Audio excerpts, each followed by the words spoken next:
hoy vamos a ver el vídeo dedicado, esta pequeña charla dedicada al mes de diciembre. Este mes de diciembre que lleva como lema: lo virtual no es real.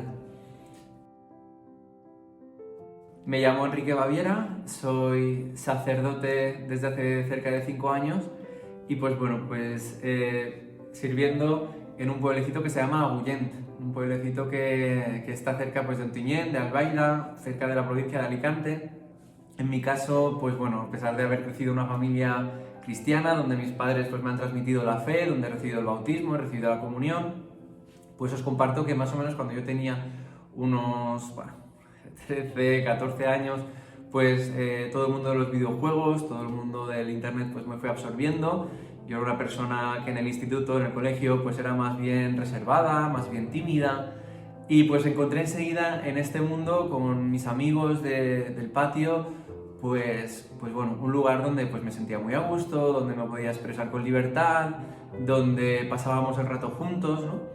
En concreto, pasábamos mucho rato en un videojuego que en aquel momento pegaba muy fuerte y que, para que os hagáis una idea, tenía una base de jugadores en su momento más álgido de unos 12 millones de jugadores, ¿no? Era como una realidad virtual, ¿no? Tú tenías tu personaje, tu héroe, interactuabas con amigos, conseguías logros, juntos entrabais en mazmorras, conquistabais cosas, ¿no? Derrotabais jefes, y todo esto a través de un chat de voz, todos los días, ¿no? Cada día conociendo más a esas personas que estaban al otro lado de la pantalla. Bueno, hasta aquí uno podría pensar, no es tan diferente a lo que tal vez tú que estés viendo este vídeo igual estás viviendo, ¿no? Pero yo os comparto lo que fue en mi caso, ¿no? En mi caso, desde los 14 años, 13, 14, como decía, cada año iba metiendo más horas y más horas y más horas, ¿no? Hasta el punto de que, cuando ya tenía 18 años, ya le había dedicado gran parte de mi vida a ese videojuego, a esa también, podríamos decir, perfil virtual, ¿no? Que yo tenía de mí mismo.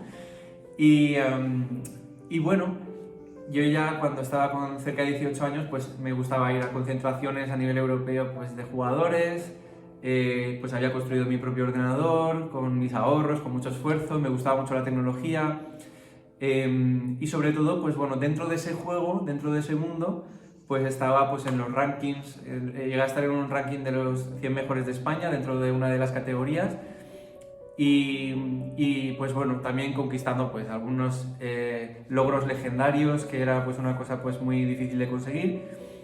Y claro, ¿por qué os comparto todo esto? Porque yo en aquella época sentía que lo había conquistado todo, ¿no?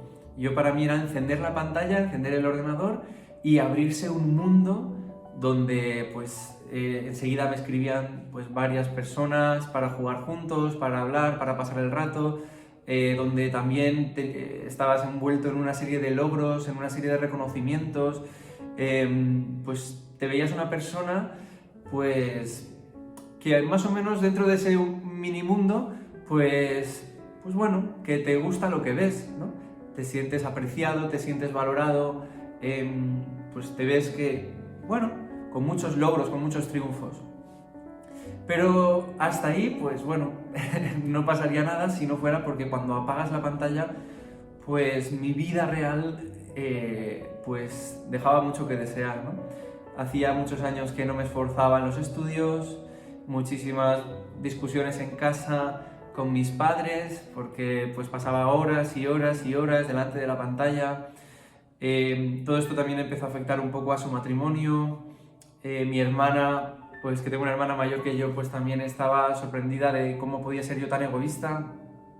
Muchos amigos míos los había ido perdiendo a lo largo de los años, porque te llaman una vez para quedar, te llaman dos, pero cuando ven que prefieres estar delante de una pantalla, estar con ellos, dejan de llamarte, ¿no? Dicen, ese déjale que no tiene remedio, ¿no? No nos va a contestar o no va a venir, ya ni te molestes, ¿no?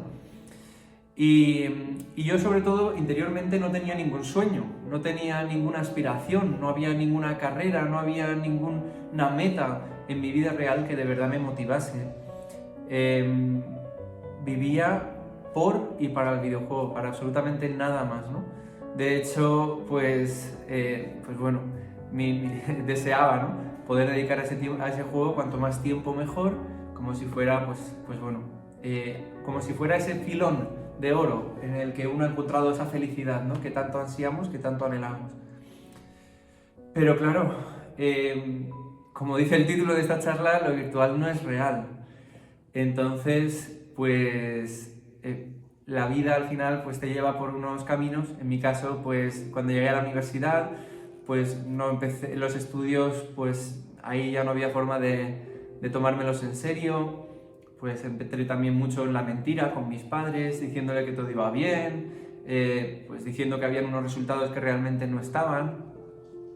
Y poquito a poco, pues mi vida pues se fue convirtiendo pues en una especie de mentira, mi vida real.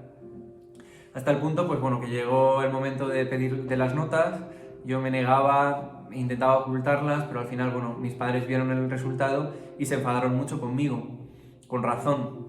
Aquel día, pues bueno, me quitaron el ordenador de casa, que para mí era mi vida, mis amigos, todo, lo tenía ahí dentro, ¿no? Y para ti, pues bueno, es como si te arrancasen una parte del corazón, ¿no? Porque has construido tu vida en torno a eso y ahora sin eso no tienes nada. Entonces, pues me acuerdo que discutí mucho con mis padres, pegué un portazo, me marché de casa. Yo vivo en Valencia, pues estuve hasta las 4 o las 5 de la madrugada dando vueltas por Valencia, enfadado, pensando cómo si por fin he encontrado algo que me hace feliz, mis padres no lo pueden entender. Qué malos son mis padres, ¿no? Pensaba. Y me pasó de todo por la cabeza aquella noche, pero al final tomé una resolución y era, pues si mis padres no son capaces de entender que esto a mí me hace feliz, cualquier cosa que hayan hecho por mí mis padres, pues la valoro en nada. Y así fue como volví a casa con una decisión que era la de no volver a dirigirles la palabra hasta que no volviera al ordenador, ¿no? Cualquier cosa que hubieran hecho buena por mí en mi vida, la valoraba en cero, ¿no? Es decir, para mí mis padres eran pues como mi mayor enemigo, por así decir. Claro, al final es una reacción muy inmadura, además pues muy cruel, porque estás utilizando el amor de tus padres en su contra para hacerles daño, ¿no? Sabes que tus padres pues te quieren con un amor inmenso, gratuito, y tú lo utilizas para manipularles, para hacerles daño, ¿no?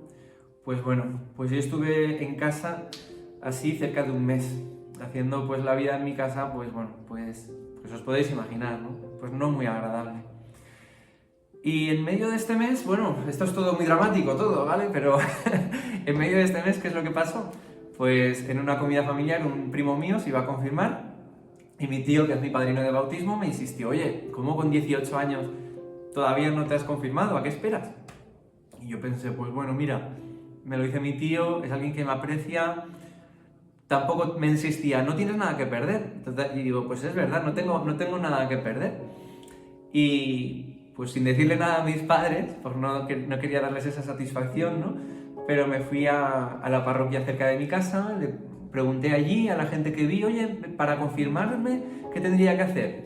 Enseguida pues me recibió el sacerdote, súper amable, me estuvo explicando que había un grupo los jueves, que el siguiente jueves fuese, pues hice un montón de amigos, el catequista era súper divertido, me lo pasaba muy bien con él. Además, yo en aquellos años tocaba mucho la guitarra eléctrica porque me gustaba mucho pues, vestir de negro, me gustaba mucho, bueno, ahora también visto de negro, pero por otros motivos, pero en aquella época era pues porque era un signo de rebeldía. Entonces, me gustaba mucho la música rock, la música heavy, me gustaba muchísimo tocar la guitarra eléctrica y aquel catequista de confirmación también tocaba la guitarra y daba clases de guitarra. Y bueno, pues hicimos amistad y daba clases de guitarra en la parroquia y allí que fui. Total, que yo poco a poco cada día me sentía más feliz de estar en la parroquia, cada día me sentía más feliz de ir a tocar la guitarra, cada vez me sentía más feliz de estar con mis amigos que había conocido allí en la catequesis de confirmación. Los domingos nos invitó a los que tocábamos la guitarra, pues aquí, los que quisiéramos, quedar una hora antes de la misa, ensayar unos cuantos cantos y después en la misa tocar la guitarra. Pues yo empecé a ir a misa realmente porque me gustaba tocar la guitarra, no por una inspiración divina en aquel momento, ¿no? Pero me gustaba mucho escuchar la reflexión que hacía el sacerdote, la homilía, y sobre todo, pues algo en mi corazón fue cambiando durante aquel mes, ¿no? Durante aquellas semanas. De hecho, recuerdo un domingo, volviendo a mi casa, cruzando una avenida en concreto, que es que tengo el punto grabado, ¿no? De dónde fue aquel momento, pues sentí como un pequeño susurro en mi corazón. Yo venía de la misa del domingo. Y aquel susurro me decía, oye, ¿y si vemos los hechos objetivamente? ¿No? Qué pregunta más rara, ¿no? Un susurro ahí en el corazón. Es como si ves tu vida de repente como en tercera persona, ¿no? Como si dejas de vivirlo desde tu punto victimista, qué malo es el mundo, qué malo es todo, qué mal me tratan mis padres, qué malos son. No. Abstrae un poco y mira tu vida de forma objetiva. Y empecé a ver cómo en mi vida, pues durante 5 años había hecho de mi casa un infierno, cómo pues había perdido tantos amigos, cómo no tenía ninguna ganas, ninguna ilusión en la vida, ninguna meta, no sé, tantas cosas. Y me dolía mucho, ¿no? Y lo que más me avergonzaba era llevar casi un mes y poco, sin dirigir la palabra a mis padres, ¿no? Yo sentía que había destruido a mi familia, yo sentía que ya no hay vuelta atrás, ya no me merezco no me merezco el perdón, ¿no? Yo ahora con qué cara, ¿no? Después de haberles gritado a mis padres, después de haber sido tan egoísta, después de haberlo roto todo tanto, ¿no? Y recuerdo pues aquel día en mi casa, en la cena, pues yo pensaba, mira, si no me salen las palabras de perdón, por lo menos tengo que volver a dirigirles la palabra a mis padres, ¿no? Y recuerdo aquel día que bueno, pues estando en la mesa a la hora de cenar, pues mi madre pues me trajo, pues creo que era un plato de sopa. Y entonces yo estaba mirando al suelo, porque no podía ni mirarles a la cara de lo mal que me sentía. Y entonces dije con la boca pequeña, bueno, mi madre me dijo, ¿no? Aquí tienes, cariñín. Mi madre es que es un amor, es una santa, de verdad, ¿eh? Y entonces yo, mirando al suelo, con la boca pequeña, dije un gracias. Y a lo mejor cualquier madre dice, mira, por fin le da al niño por hablar, ¿no? Y yo recuerdo levantar la mirada y ver a mi madre con una sonrisa de oreja a oreja, con una mirada, con un amor, con un perdón que yo no podía entender, ¿no? Os puedo decir que mi vida en aquel momento pues pegó un vuelco impresionante, ¿no? Yo me sentí amado profundamente, tal como soy, a pesar de mis trastadas, ¿no? Más adelante, unos años más tarde, escuché unas palabras de San Juan Pablo II que decía, ¿no? Muchos jóvenes tienen una mentalidad, bueno, él decía científica, empírica, que necesitan ver para creer, tocar para creer, pero si vieran el rostro de Cristo en los cristianos, si vieran el rostro de Cristo en ti y en mí, exclamarían, Rey mío y Dios mío. Bueno, pues yo a día de hoy puedo decir que eso ha sido mi madre, ¿no? Yo he visto el rostro de Cristo en mi madre, ¿no? En ese amor gratuito, en ese perdón inmenso, en ese olvidarlo todo, en ese sentirte amado hasta en lo que tú eres incapaz de amarte, ¿no? Pues para mí, bueno, yo vi el rostro de Cristo, ¿no? Y aquello fue un vuelco impresionante. Hubo también una catequesis que me marcó mucho, en esa catequesis de confirmación, en el que vimos unos fragmentos de la Pasión de Cristo, unos fragmentos solo, y entonces el catequista nos decía, mira, hay alguien que te ama tanto que ha dado su vida por ti. Y ese alguien no es alguien cualquiera, sino que es Dios mismo. Yo recuerdo que yo no podía entenderlo. ¿Cómo puede alguien amarme tanto, no? Si yo soy incapaz de amarme a mí mismo, si yo me veo al espejo y me veo con las orejas mal y me veo así con la nariz fea y me veo lleno de defectos, ¿cómo Dios me puede amar tanto, no? Aquello fue un cambio también impresionante, ¿no? Y bueno, como os podéis imaginar, pues empecé a ir cada día más a la iglesia, llegó el día de la confirmación, aquello fue fuego en el corazón, me sentía una felicidad que yo decía, esto se me pasará, no puede ser que yo vaya como en una nube todo el día, no puede ser, Señor, con tu amor, con lo mucho que me amas, con este tesoro tan grande que me has regalado. Bueno, de verdad me sentía muy feliz, y yo pensaba, esto se me pasará, empecé a ir a la iglesia, empecé a tocar la guitarra también, más sitios, y al final pues en 2011 fuimos a un encuentro, a una peregrinación, habían pasado casi año y medio, 2 años, y este fuego seguía ahí. Y yo escuché como el Señor me decía, déjalo todo y sígueme, ¿no? Como ese susurro del que os hablaba antes, ¿no? Un susurro que me decía, tu vida está bien hecha, ¿no? Déjalo todo y sígueme. Y a lo mejor cualquier persona dice, bueno, mira, con lo bueno que soy, con razón me llama el Señor. Porque hay que ver, con lo buena persona que soy, con todo lo que hago por... Es mentira. O sea, yo sentía todo lo contrario, Señor, pero tú sabes la vida que he llevado, tú sabes las trastadas que he hecho, tú sabes que hasta hace nada ni te conocía. ¿Cómo me puedes llamar a mí, no? No lo entiendo, ¿no? Señor, si me estás llamando, pónmelo claro, porque si no, no te diré que sí, ¿no? Y entonces, poquito a poco, el Señor me lo fue poniendo claro en amigos, en circunstancias, en palabras, ¿no? Y bueno, pues un día le dije que sí, pues, y entré al seminario. Pues bueno, es una larga historia, podría contar muchas más cosas, pero bueno, tampoco es cuestión de contarlo todo aquí. Pero bueno, y eso es un poco mi vida, ¿vale?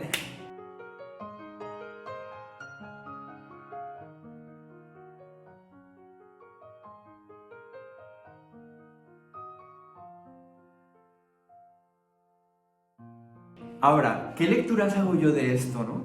Más allá de que el Señor tiene un amor, una misericordia infinitas, infinitas. Eso por supuesto, ¿no?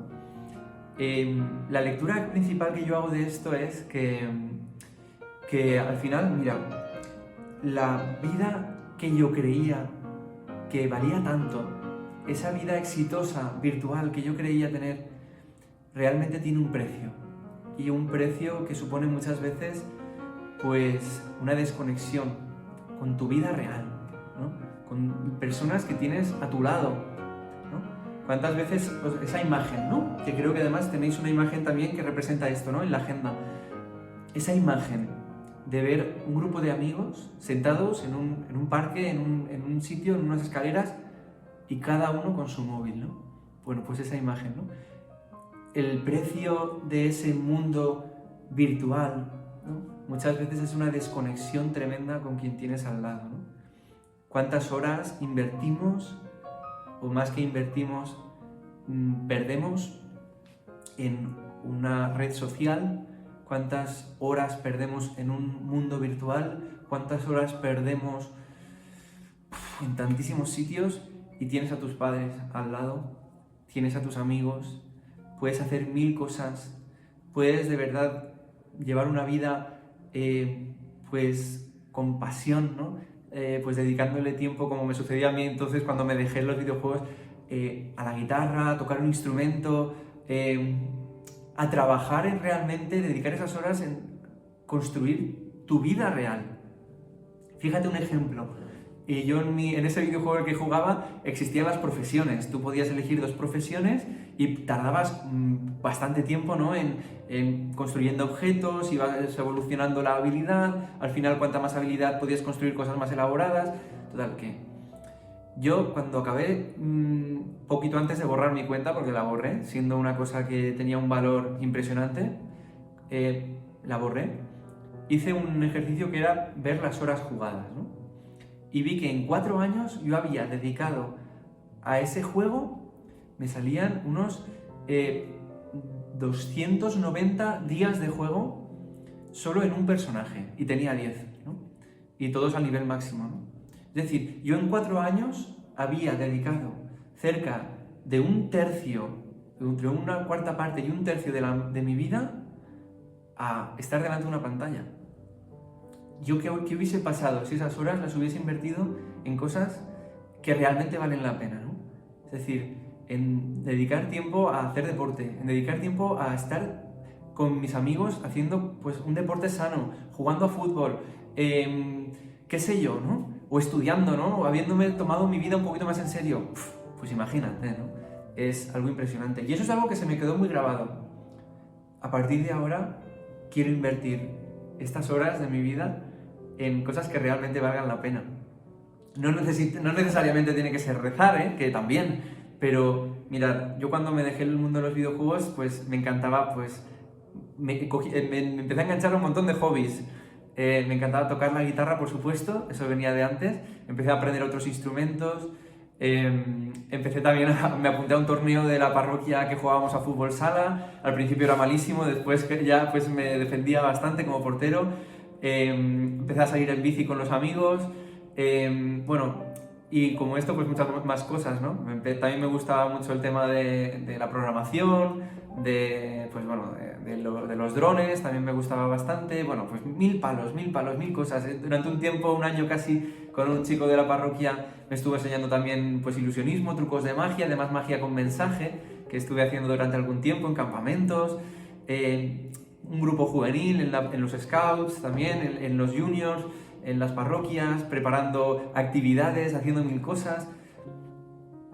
Y de repente dices, jope, el día tiene tantas horas y da para hacer tantas cosas que para mí era encender y como si pasaran las horas era un instante, ¿no? Yo encendía el ordenador a las 4 de la tarde y de repente era las 12 de la noche. Y digo, pero si parece que lo acabo de encender, pues...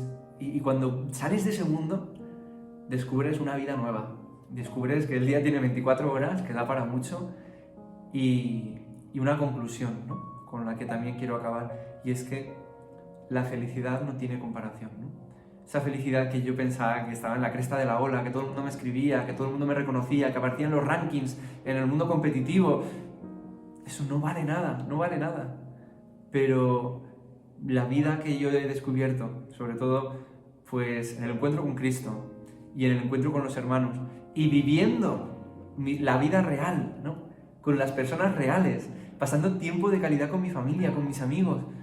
O sea, os digo que no hay comparación, ¿no? Yo muchas veces pensaba, jope, uno piensa que es feliz, pero porque a veces no tiene con qué comparar. Pero cuando de verdad tienes con qué comparar, cuando descubres sobre todo este fuego en el corazón que te da Cristo, dices, jope, pero ¿de verdad yo iba a pasar mi vida delante de una pantalla? ¿De verdad para mí eso era vida? ¡Qué vida más pobre!, ¿no? Creía que lo tenía todo y no tenía nada, ¿no? Bueno, no quiero echaros ninguna chapa, ¿eh? Ojo, no quiero que esto sea ninguna chapa, pero bueno, mirad, seguro que hay muchos más vídeos que pueden hablar del tema de la adicción a las pantallas, del tema del riesgo de construirte una falsa imagen de ti mismo en una red social. O sea, hay mil vídeos, incluso vuestros mismos profesores os pueden hablar también de estos temas. Pero bueno, simplemente por enumerar algunos, mirad, para simplemente una pequeña enumeración, ¿no? Como muchas veces acaba teniendo consecuencias también, ¿no? Por ejemplo, pues bueno, os he dicho, pues esa falsa idea de realidad, ¿no? En el mundo virtual, ¿no? Como también muchas veces os facilitamos el ciberacoso, como muchas veces generamos unas falsas conexiones, ¿no? ¿Cuántas veces hemos visto a un youtuber y hemos pensado, ¡buah! Es que es como si fuéramos colegas de toda la vida? No te conoce, tiene 100.000 personas online, no eres nadie para él, ¿no? Y estás dedicando tus horas a alguien que realmente pues estás ahí, pero que no, esa vinculación es falsa, ¿no? O por ejemplo el impacto emocional que tienen las redes sociales, que tienen los perfiles virtuales, donde te relacionas con un montón de noticias negativas o donde te radicalizas, donde unos te arrastran y te bombardean. Y el algoritmo es muy cruel, porque el algoritmo está pensado para decirte lo que quieres escuchar, para llevarte a extremos, para que tú seas el producto. No eres el cliente de una red social, eres el producto. Tú eres el producto que ellos venden a los anunciantes, que venden a las empresas. Y esos algoritmos están diseñados con millones de euros de inversión para machacarte, para que seas incapaz de soltar la pantalla, para que seas incapaz de soltar el juego. Y no puedes competir contra eso, ¿no? Entonces hay que, pues vamos como encadenados, ¿no? Con unas cadenas arrastrándolas, ¿no? Y eso también es peligroso, ¿no? Por supuesto también, pues por no hablar de pues, la vida saludable, no llevamos una vida saludable en la medida en la que uno está medido dentro de una pantalla. Bueno, las relaciones de calidad con las personas reales tampoco las tienes, las pierdes. Y sobre todo, pues vienen muchos problemas de depresión, muchos problemas de ansiedad, muchos problemas de trastornos de la atención, de hiperactividad. todo esto viene porque estamos bombardeados. Hay que salir de ahí como sea, o sea, rompe las cadenas, ¿no? Uno de los primeros móviles, de los más famosos de mi época, con los primeros que se popularizaron los smartphones y todo esto, se llamaba BlackBerry. BlackBerry es curioso porque esa marca, la traducción literal, BlackBerry era como se llamaban a esas bolas de hierro fundido y que iban atadas a cadenas, que iban atadas a los esclavos, para que no pudieran huir, ¿no? Pues a los presos y todos esos, pues de repente nos hemos puesto nosotros cadenas voluntarias, ¿no? Que nos atan y que además nos atrapan en un mundo ficticio. Entonces, cuando tienes una vida en 4K, ¿no? En 8K, en 20K, y solo tienes que levantar la mirada, pues bueno, yo creo que podemos acabar aquí, pero sí que os lanzo esta reflexión, ¿no? ¿En qué punto hemos cambiado la realidad, pues, por una copia barata, ¿no? Una copia barata, un metaverso, una red social, una pantalla, ¿no? Es muy triste, ¿no? Entonces os lanzo la pregunta, ¿en qué momento, no? ¿Y qué podemos hacer para trabajar en esto, no? ¿De verdad son imprescindibles estas realidades virtuales? ¿De verdad es imprescindible? ¿De verdad aportan?